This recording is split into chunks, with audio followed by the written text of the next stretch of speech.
Okay, here's the Pioneer QX-747, which I recently picked up on Facebook Marketplace. I just gave it a baseline. Everything works on it. I can't find anything wrong with it. All 4 quad channels are working. The display is working. Every bulb and header seems to be working. But it's filthy. It's really, really dirty, and it probably doesn't look like it here, but I can actually see buildup all over the place, and it's full of like nicotine tar. Here's what's going to happen, and I'm going to video this as we go along. I'm going to take this unit apart. I'm going to clean the inside of it out. I'm going to dust it, probably clean some specific areas. I'm going to take this front part off. I'm going to completely clean the inside and outside of that. The potentiometers and such, I'm going to clean them. Then I'm going to deoxit all of the controls, the push buttons as well as the potentiometers. I have a couple potentiometers that are a little bit bent. This must have taken a whack. I'm going to be very careful and see if I can bend them back. Otherwise, I'm going to leave them alone because I don't want to mess with them.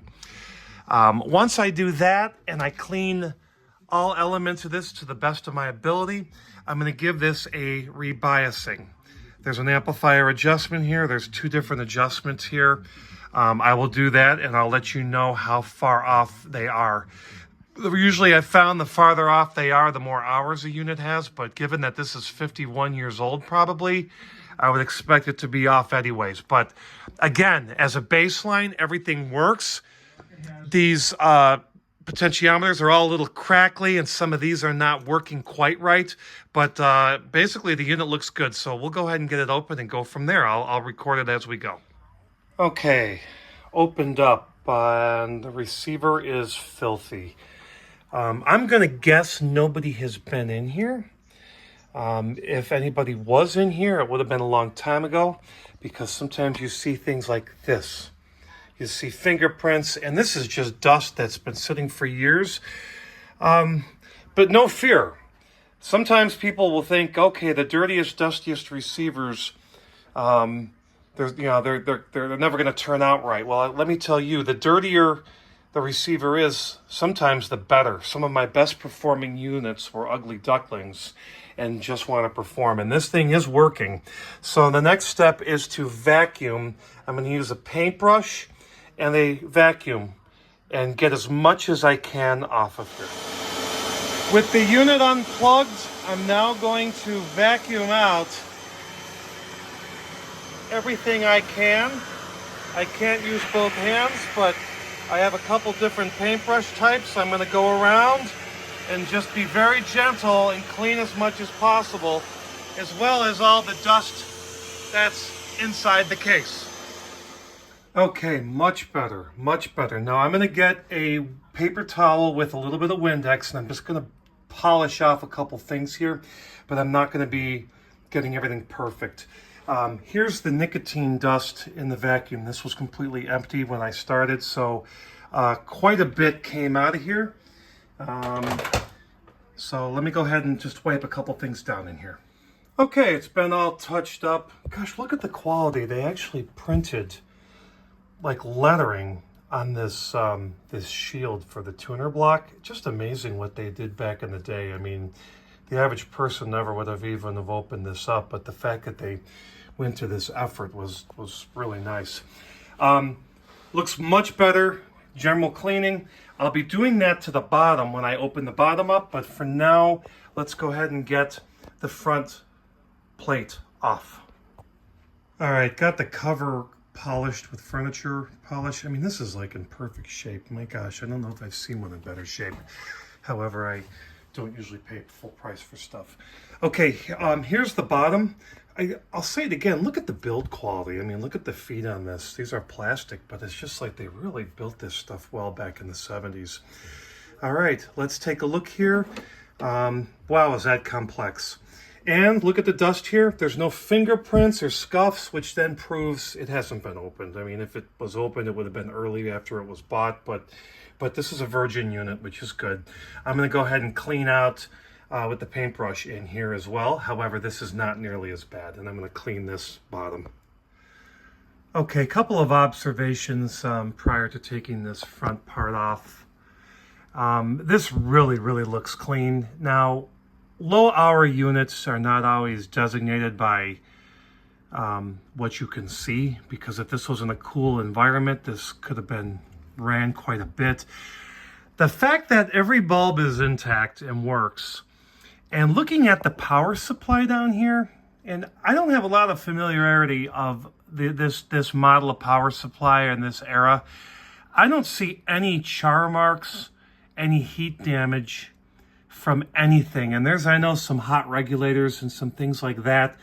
That said, I don't think this has a lot of hours on it. At least this isn't probably something that was run very, very much. I mean, maybe it has hundreds of hours, but this is not a very high hour unit. So I'm guessing the capacitors and parts might actually be in pretty good shape.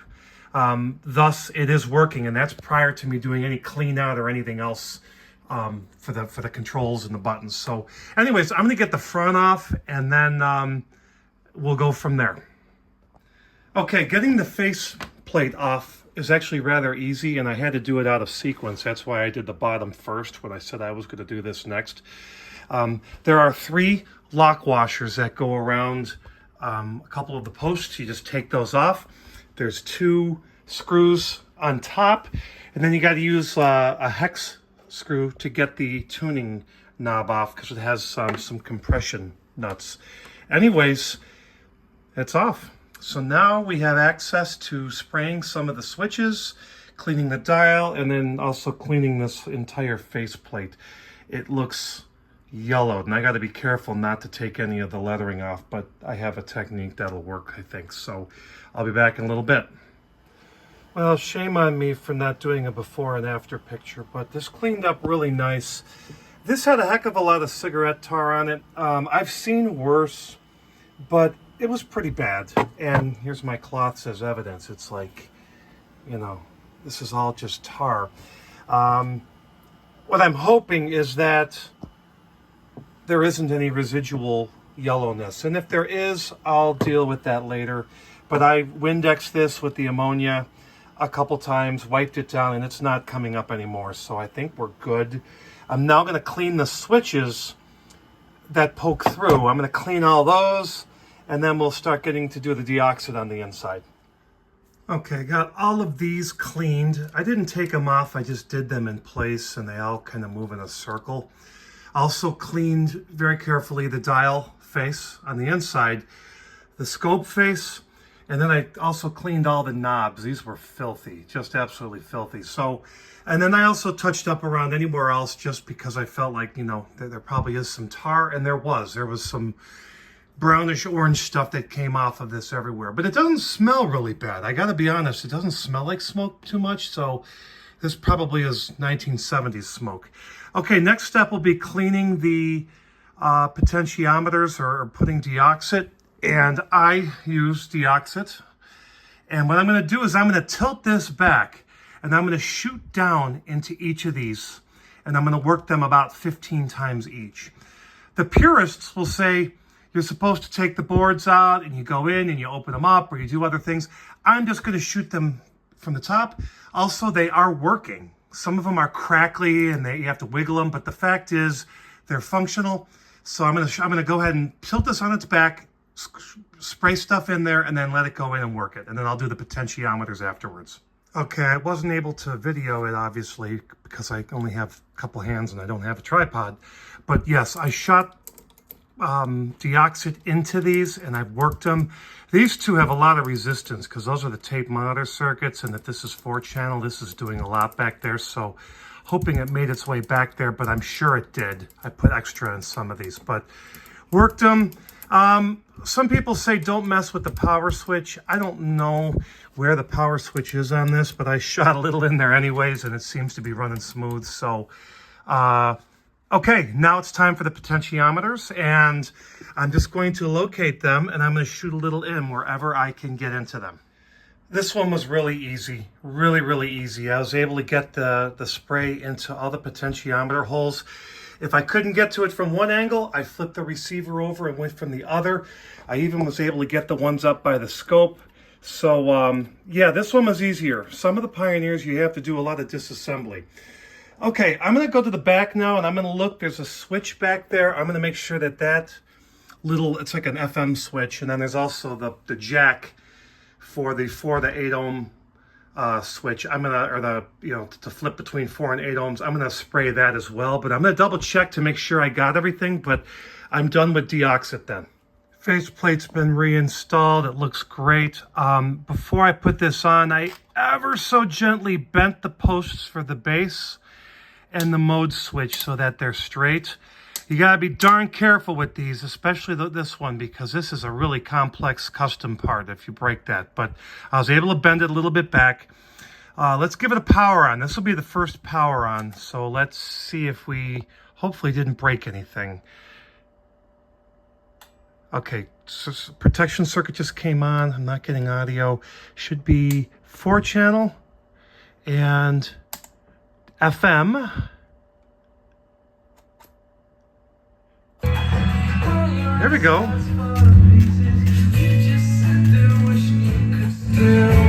Okay, we didn't break anything, and boy, is that easy and clean to see now. So I'm gonna go ahead and put this back together. We're kind of on the final stretch other than biasing. Okay, there's 4 voltage checks. This has been on about 20 minutes. The first one is at 17 when it needs to be at 20. So I'll get that up to 20, but that's pretty close. Second one is 12. It needs to be at 20, so it's a little bit, slightly half of where it should be. Third is at 16.7, needs to be at 20. I will make that adjustment now. Fourth channel is at 12.5, needs to be at 20. I will do that. All right, these are the next set of checks. These need to be at 0. And the first channel is at 16.6, so we're going to bring that down to 0. Second one is, I don't know if that's negative or positive because I could have them wrong, but that needs to be at 0, and it's currently showing it around 6. All right, third one should be at 0, and it's at 18, either 18 or negative 18, but that one's significantly off. Should be 0. All right, last is 4.8, 5, 4.9. This should be 0. Okay, here's the final video. It's currently in 2-channel mode. Great variability on the bass and treble. Really clear display. Again, these are all original bulbs. Got it rebiased and everything.